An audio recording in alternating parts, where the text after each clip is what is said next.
These are some of the nurses who say they don't feel safe sharing changing rooms with a trans colleague. It's degrading. It feels humiliating. Humiliating, yeah.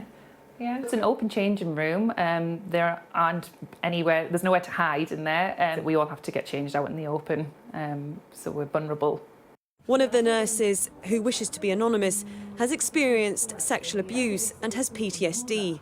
She says she finds having a trans woman in the changing room triggering. Others have objected on religious grounds. We have Muslim women, we've got Christian women, and we've heard about women, you know, wearing clothes underneath their uniform so that they don't have to actually get completely undressed in the changing room.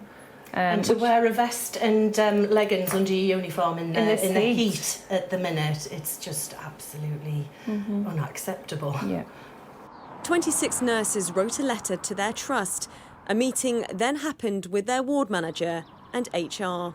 She was kind of told that your staff need to be re-educated. The situation has now escalated politically, with the Shadow Health Secretary Wes Streeting tweeting, "I support the nurses and I'm horrified that they've had to resort to legal action. We've got to find a better way through this and I'd be happy to meet them. We've got to find a way through that treats trans people with respect and respects women's safe spaces." The Conservatives want to amend the Equality Act so that single-sex spaces like changing rooms can't be accessed by someone who's biologically male but identifies as a woman. Labour hasn't backed the plans, but Keir Starmer says he's committed to protecting single-sex spaces. But transgender activists say people should be able to access facilities according to their gender identity.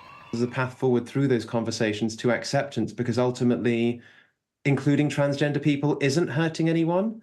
What's hurting people is this fear that has been stirred up, and that's not just hurting transgender people, it's hurting everybody.